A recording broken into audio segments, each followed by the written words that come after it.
사랑하는 영락교회 지체들에게 주 안에서 평화 인사를 전합니다. 오늘은 2014년 8월 22일 목요일입니다. 오늘의 묵상 본문은 이사야서 26장 11절로 21절까지의 말씀입니다.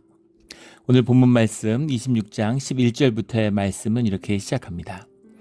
여호와여, 주의 손이 높이 들릴지라도 그들이 보지 아니하오나 백성을 위하시는 주의 열성을 보면 부끄러워할 것이라. 불이 주의 대적들을 사르리이다. 우리 26장 어제부터 이어지는 이 말씀의 고백은 남은 자들, 주의 백성들의 주님을 높이는 찬양이다라는 것을 나눴습니다. 예배 때 드리는, 주님을 올려드리는 이제 그런 찬양의 그 삼중창의 찬양이다, 이런 말씀을 나눴죠. 남은 자의 고백이에요. 주님을 높이는 찬양입니다. 그래서 우리는 주님 안에서 주님과 함께 했습니다 라고 하는 고백을 드리고 있는 것이죠. 12절에 여호와의 주께서 우리를 위하여 평강을 베푸시오리니 주께서 우리의 모든 일도 우리를 위하여 이루심이니이다. 이루셨다는 것이 아니라 이루심을 믿습니다. 고난 가운데 있지만, 겨울의 한가운데 있지만 주님이 봄을 주실 것을 믿습니다 라는 고백을 주님 앞에 드리고 있는 것이죠. 13절에 여호와여, 우리 하나님이시여, 주 외에 다른 주들이 우리를 관할하였사오나 우리는 주만 의지하고 주의 이름을 부르리이다. 주 외에 다른 주들이 우리를 관할하였다라고 하는 이 고백에 대해서 이제 여러 견해가 있습니다. 이것이 이제 포로기에서 돌아온 후에 고백하는 찬양으로 받아들여서 아주 현상적인 사건으로, 이방 제국의 밑에 있었지만, 아수르의 지배하에 있었지만, 바벨론의 지배하에 있었지만 우리가 그것들을 떠나서 이제는 주님 안에서 회복된 예루살렘의 회복 가운데 주님과 함께 하겠습니다 라는 고백으로 받는 것이죠. 또 다른 것은 아직 예루살렘이 망하기 전인데 우리가 주님 안에서 많은 우상 숭배와 이방 신들 밑에 있었지만 우리가 주님과 함께 하겠습니다. 이 고난의 때, 이 고난의 시기를 오직 주님만 의지하겠습니다, 이렇게 고백하는 것이죠. 뭐 다 의미가 통합니다. 그러나 중요한 것은 뭐가 현상적인 이야기이든 의미이든 본질적인 것은 무엇이냐면은 어떤 상황 하에서도, 어떤 고난 가운데서도 우리는 주님만 섬깁니다 라는 고백을 드리는 거죠. 그런데 반전의 고백이 14절부터 나와요. 그들은 죽었은즉 다시 살지 못하겠고 사망하였은즉 일어나지 못할 것이니 이는 주께서 벌하여 그들을 멸하사 그들의 모든 기억을 없이 하셨음이니이다. 26장의 이제 해석을 보면, 번역을 보면은 이 번역자도 주님의 뜻의 말씀의 흐름을 제대로 짚지 못한다는 것을 이제 알 수 있죠. 이것도 아닌 것 같고 저것도 아닌 것 같고, 그래서 말씀을 못 잡기 때문에 이제 갈팡질팡하는 거예요. 그래서 이제 그런 말씀의 어떤 그 문자적인 뜻에 얽매 있는 것이죠. 이렇게도 볼 수 있고 저렇게도 볼 수 있는 것 같은, 그리고 좀 은혜도 좀 되고 이렇게 쓰고 있어요. 근데 14절에 그들은 죽었은지, 그들이 누굴까요? 이걸 짚지 못하는 거죠. 그들이 누굽니까? 세상 사람들입니까? 주님을 믿지 못하는 자들입니까? 아수르의 압제자들인가요? 여기서 나오는 14절의 그들은 남은 자들이죠. 남은 자들이 죽었다는 겁니다. 그들이 사망하였고 다시 살지 못하겠고 일어나지 못할 것이니 이는 주께서 벌하여 그들을 멸하사, 멸한다라는 말이 이제 파카타라는 말인데 파케드라는 말이죠. 파케드라는 말은 굉장히 성경에서 중요한 말씀입니다. 종말론적인 말씀이죠.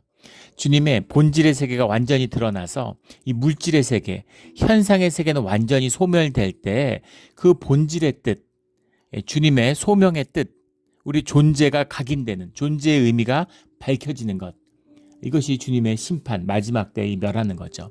현상계에도 명멸하잖아요. 뭐 일어나기도 하고 지기도 하고 뭐 강대국이 됐다가 망하기도 하고, 이런 게 아니라 완전한 주님의 본질의 세계가 드러나는, 이것이 이제 파케드죠. 그 파케드가 임한다는 거죠. 그 파케드가 임할 때 그들의 모든 기억을 없이 하셨음이니이다. 그러니까 그들의 모든 기억이란 게 뭐예요? 현상의 기억, 우리가 살아왔던 우리 존재의 기억들이죠. 나는 누굴까요? 나를 나라고 말할 수 있는 나는 누구인가? 라는 질문에 대한 답이 뭡니까? 나는 누군가요?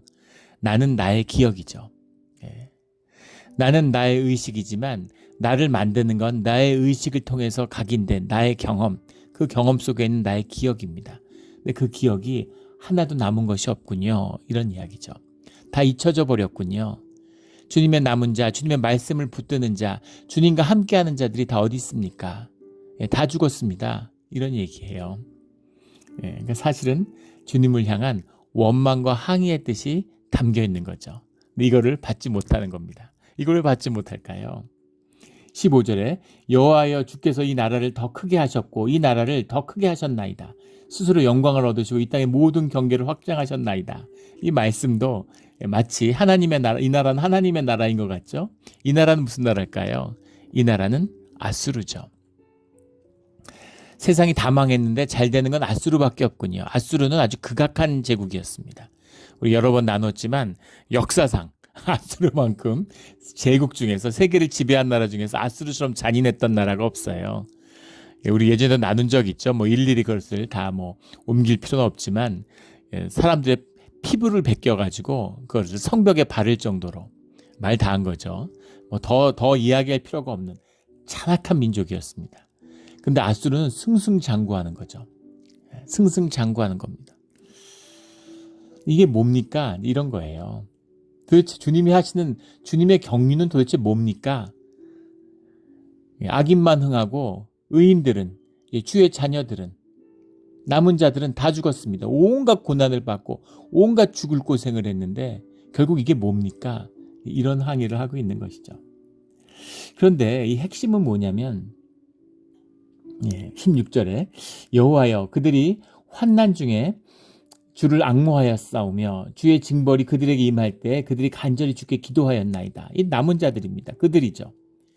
징벌이 파케드가 임할 때 간절히 주님께 기도했습니다. 우리의 존재의 본질이 드러나기를, 주님의 뜻이 드러나기를 간절히 기도했습니다. 그런데 17절에 여호와여 잉태한 여인이 산기가 임박하여 상고를 겪으며 부르짖음 같이 우리가 주 앞에서 그와 같으니이다. 감탄사가 오 여호와여 주야 이런 거죠. 주님 주야 이런 겁니다. 주님 이게 뭡니까 이런 거죠.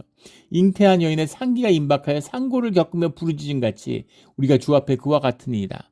고통의 극한에 다른 겁니다.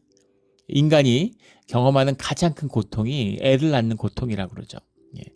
심적인 고통은 자녀를 잃은 고통이 가장 크다고 그래요. 그리고 육적인 고통은 아이를 낳는 고통이 가장 심하다는 겁니다.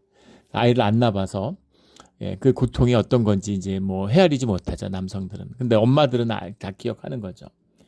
그 고통. 하지만 그 고통을 감내하고 이겨내기 위해서 고통 가운데 부르짖는 거죠. 왜냐하면 새 생명이 잉태되고 새 생명이 태어날 거라고 하는 소망이 있기 때문인 거죠. 내가 이 아픔만 참아내면 이 상고와 이 고통과 정말 살을 찢고 뼈가 이완되는 이 아픔을 온 몸의 뼈가 다 이완된다는 거 아니에요. 죽을 고비를 넘기는 거죠. 그런 죽음의 고통, 요즘도 애 낳는 게 쉬운 일이 아닌데 옛날에 어떻겠어요? 뭐 고대 통계에 보면 그 애를 낳다가 2명 중에 1명이 죽었다고 그러죠. 그런 통계가 있을 만큼 굉장히 이것은 목숨을 거는 이 엄청난 고통 가운데서도 새 생명이 태어날 거라고 하는 소망과 믿음 속에서 부르짖었다는 거죠. 그 고통 속에서 부르짖었다는 겁니다. 그래도 이 아픔만 참으면, 이 고통만 참으면 그러면 좋은 게 오겠지. 새로운 게 오겠지. 이런 기대 속에서 부르짖었는데 18절에 우리가 잉태하고 상고를 당하였을지라도 바람을 낳은 것 같아서 그렇게 고통을 겪었는데 생명이 낳은 게 아니라 자식이 태어난 게 아니라 바람을 낳았어요. 바람이란 게 뭡니까? 바람은 항상 그렇지만 지나가는 거잖아요. 허무함이죠. 아무것도 얻은 게 없어요. 죽도록 고생하면서 기도했는데 결국 결과는 뭡니까? 아수르는 점점 더 잘 되고 우리는 점점 더 망하네요. 그런 이야기인 거죠. 땅에 구원을 베풀지 못하였고 세계의 거민을 출산하지 못하였나이다. 세상은 전부 다 아수르의 것이 됐군요. 이런 고백을 하는 거죠. 이 고백의 놀라운 비밀은 무엇이냐면 이 고백은 마치 이 한 세대 뒤에 한 2세대 되겠죠. 뒤에 부르짖게 될 하박국 선지자 하박국서에 보면 1절에 나오는 그 고백과 다 있는 거죠. 무너진 예루살렘 성벽에 서서 주님께 주먹을 쳐들고 대드는 겁니다. 주님 이게 뭡니까? 주님의 공의가 뭡니까? 주님의 구원이 뭡니까 도대체? 주님 당신 도대체 누구십니까? 이런 항의를 하는 거죠. 욥의 고백. 주님이 하시는 구원은 도대체 뭡니까 하는 욥의 고백입니다.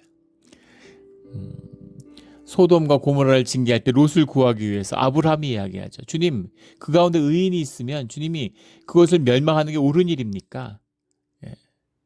의인을 멸하는 것이 그러면 주님이 의롭다 하실 수 있습니까? 이런 항의를 하는 겁니다. 이런 항의를 할 수 있으시겠어요? 주님께 따질 수 있겠습니까? 따질 수 있겠습니까? 못 따지는 거죠. 항의 못 합니다. 항의를 못 해요. 신앙생활 한다고 교회 다녔는데 되는 것도 없고 세상 고난은 내가 다 겪는 것 같고 세상에 참 운이 따르고 잘 되는 사람들도 있는 걸 봤는데 난 왜 이럴까 도대체. 난 주님을 믿고 주님께 기도하고 어려움 속에서도 잘 되겠지. 이것만 지나가면 잘 되겠지. 이것만 견디면 잘 되겠지. 근데 결국 잘 된 게 뭐가 있습니까 주님? 이런 거죠. 그런데 문제는 뭐냐면 주님께 따지지를 못한다는 겁니다. 못 따져요. 근데 하박국 선지자나 이사야 선지자나 욥은 아브라함은 주님께 따졌다는 겁니다. 어떻게 따질 수 있을까요? 이것이 믿음으로 사는 자의 담대함입니다. 의인은 오직 믿음으로 말미암아 사느니라라고 하는 이 오늘 26장의 핵심이고 또 하박국 선지자의 핵심이고 아브라함의 핵심이죠. 이 말씀의 고백이 회복될 때마다 교회는 새로워지는 겁니다. 이 고백을 사도 바울이 받았죠. 이 고백을 어거스틴이 받았습니다.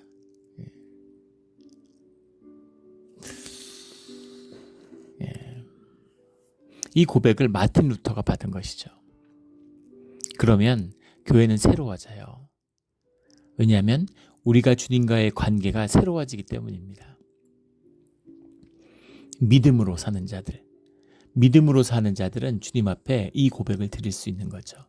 이 항의를 할 수 있는 겁니다. 주님, 내가 믿음으로 살았는데 이게 뭡니까? 이렇게 물어볼 수 있는 거죠. 이런 담대함과 이런 진실함이 우리의 중심이 되기를 예수 그리스도 이름으로 축원합니다. 신앙이 이렇게 돼야 되는, 이거 믿음의 길입니다. 내 진실이 아니니까, 내 진실로 내 존재가 내 중심의 진실로 살지 못하니까 주님 앞에 내 진실을 내놓을 수가 없는 거죠. 주님께 이렇게 내 진실을 들고 나와서 믿음으로 주님 앞에 주님과 부딪히는 이런 도전을 하니까 주님이 그거를 받아주시는 거예요. 하박국 선지서에 보면 주님이 말씀하시죠. 오늘도 주님이 말씀하십니다. 아브라함에게 주님이 말씀하시죠. 욥에게 주님이 말씀하시죠. 주님이 네가 경륜을 알아? 이렇게 이야기하시죠. 네가 구원이 뭔 줄 알아? 네가 생명이 뭔 줄 알아? 네가 구원받았다는 참된 뜻이 뭔 줄 알아? 이렇게 말씀하시는 겁니다. 19절에 주의 죽은 자들은 살아나고 그들의 시체들은 일어나리이다. 이것을 화자의 고백으로 만들었는데 이것은 주님의 대답이에요. 죽은 자들은 살아나고 그들의 시체들은 일어난다. 티끌에 누운 자들아 너희는 깨어 노래라. 주의 이슬은 빛난 이슬이니 땅이 죽은 자들을 내놓으리로다. 너희들이 죽었다고 끝났다고 애통해하는데 죽음이 끝이 아니야. 물질의 세계가 끝날 때 우리의 존재가 드러나죠. 우리의 존재가 드러난다는 건 무슨 의미일까요?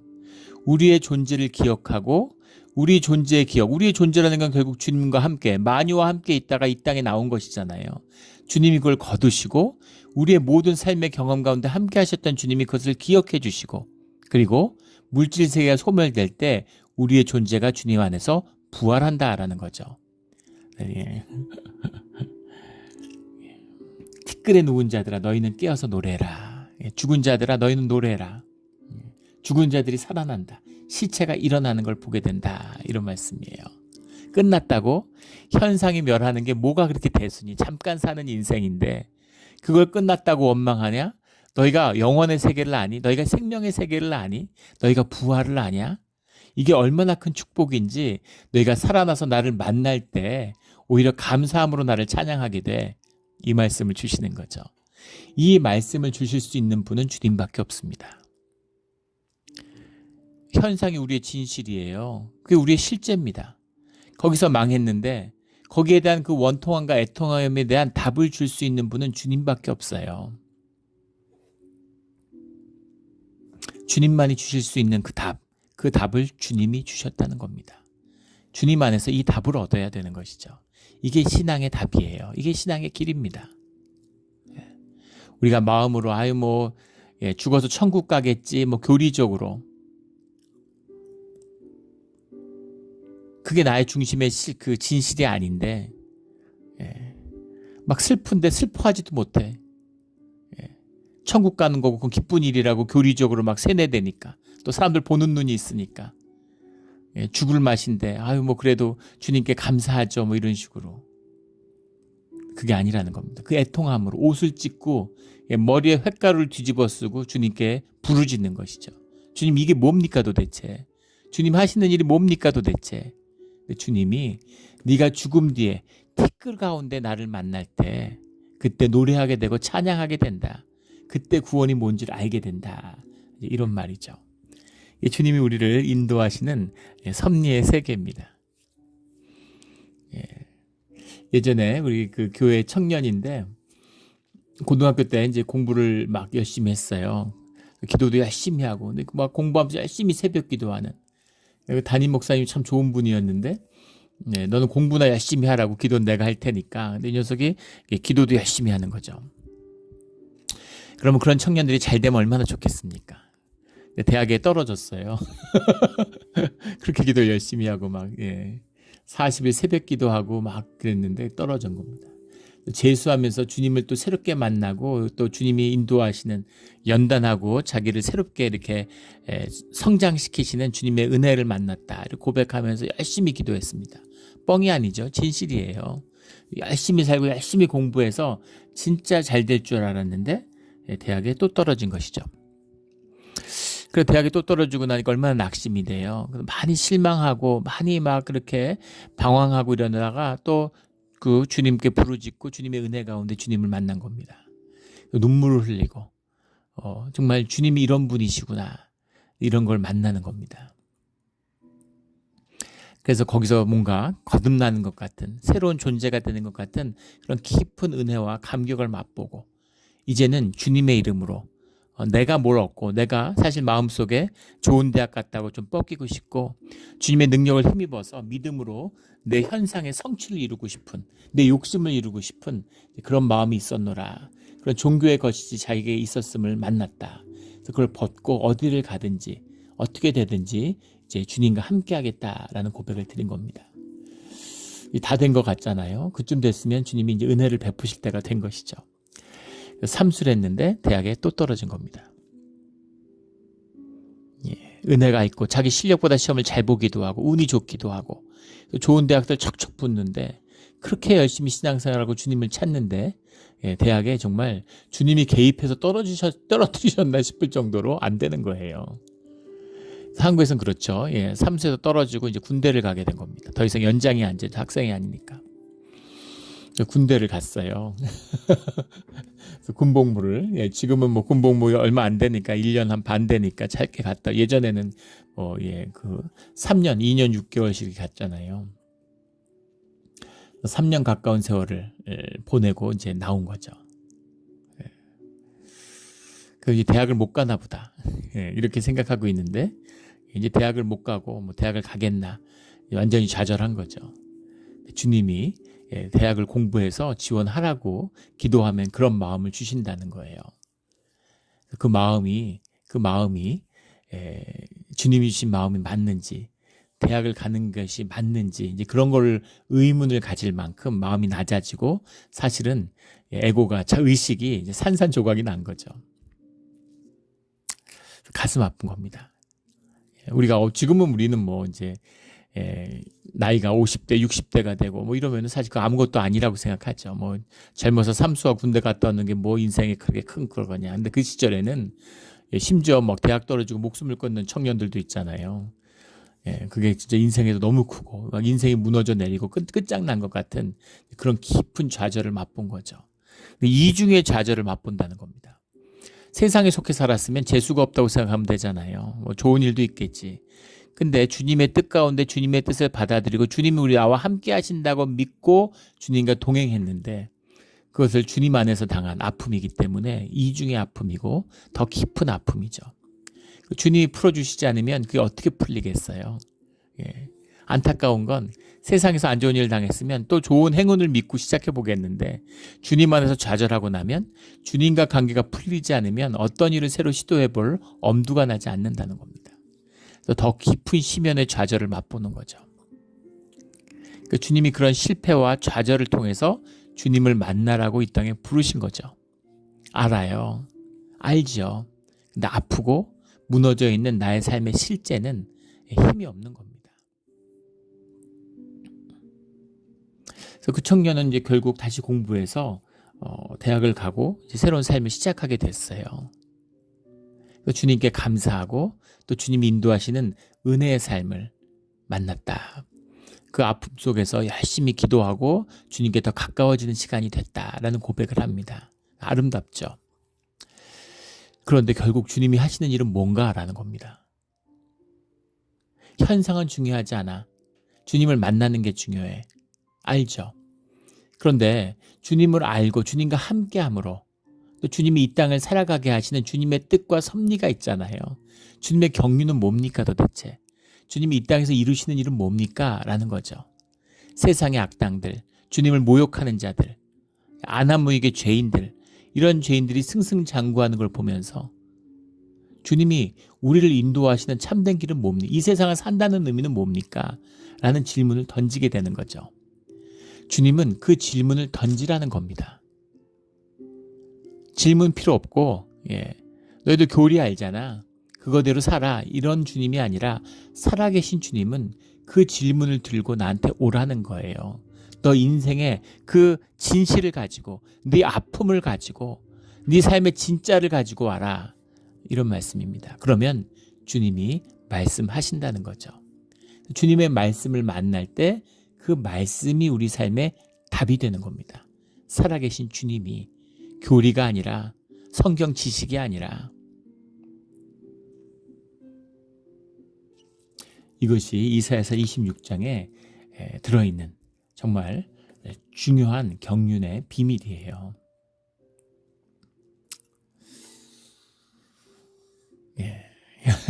예전에 나눈 적이 있는데 우리 주일 설교 때도 예전에 제가 차를 몰고 산호세 우리 주로 이제 뭐 교회 뭐 시찰이든 뭐 무슨 뭐 협의회든 뭐 그런 노회든 다 이제 산호세에서 하죠. 우리 리노에서 우리 몬트레이까지 우리 노회가 펼쳐져 있는데 리노에서 노회하면 뭐 이제 가서 이제 하룻밤 두 밤 막 자고 와야 됩니다. 적어도 하룻밤은 자야죠. 그래서 가는 게 엄두가 안 나고 반대로 똑같은 이유로 몬트리에서 한다는 것도 모두도 좀 꺼리는 거죠. 딱 중간인 산호세에서 만나요. 베이 지역은 적어도 안 벗어나죠. 근데 이제 베이 지역에 이제 산호세 갈 일이 자주 있습니다. 산호세 굉장히 많이 나갔던 것 같아요. 산호세 가는 길이 익숙하죠.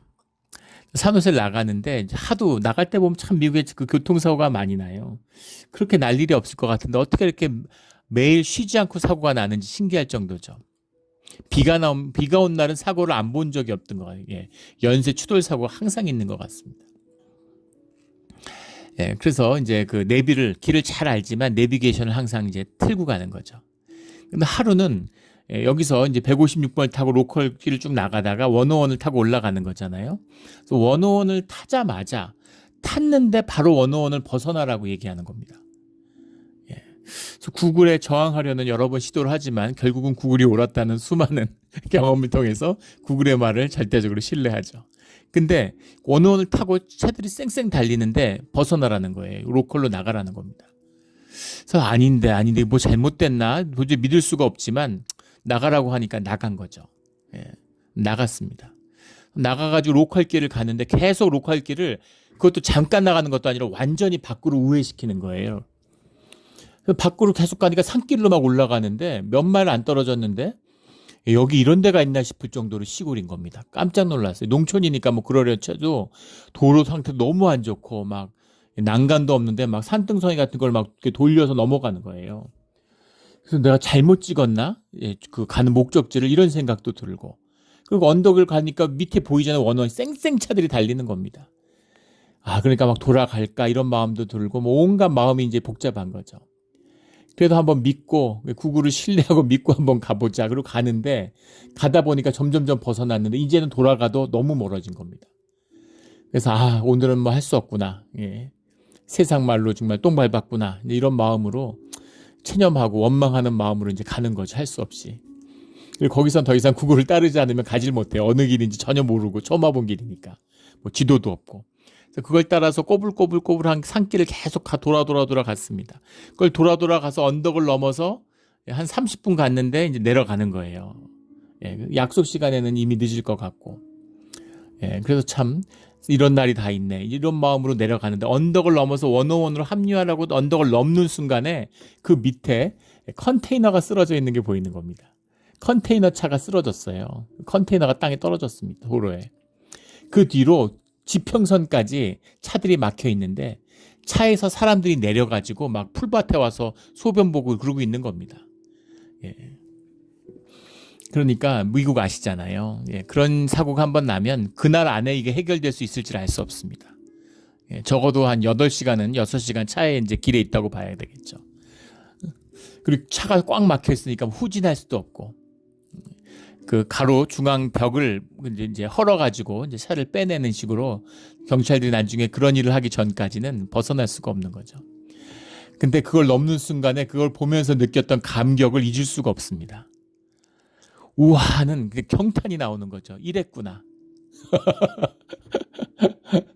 예, 잠시나마 구글을 의심하고 회의했던 내 자신을 원망하면서 내려가는 거예요. 내려갔는데 뒤에 차를 막으니까 차가 앞에 아무 한 대도 없잖아요. 그러니까 그 하이웨이를 혼자 달리는 겁니다. 쌩쌩쌩. 이거 정말 맛볼 수 있는 특이한 경험이죠. 차를 쫙 아무도 없는 도로를 쫙 가는데 그 통쾌함이라고 하는 것은 이루 말할 수가 없는 겁니다. 근데 마음속에 그런 생각이 들었어요. 나중에 천국에 가도 이런 마음일까? 이런 생각이 들었습니다. 뭐 그런 것과 비교할 수 없는 것이겠죠. 이것이 우리 인생의 비밀인 거죠. 인생 짧다고 하지만 또 인생이 얼마나 깁니까? 세상 거 아무것도 아니라고 하지만 또 세상 게 얼마나 귀하고 커 보입니까? 삶에 실제로 부딪힐 때 귀하지 않은 것이 없죠.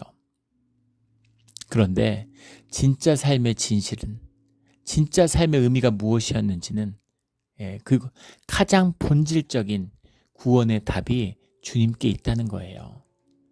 죽어도 마찬가지고 살아도 마찬가지라는 겁니다.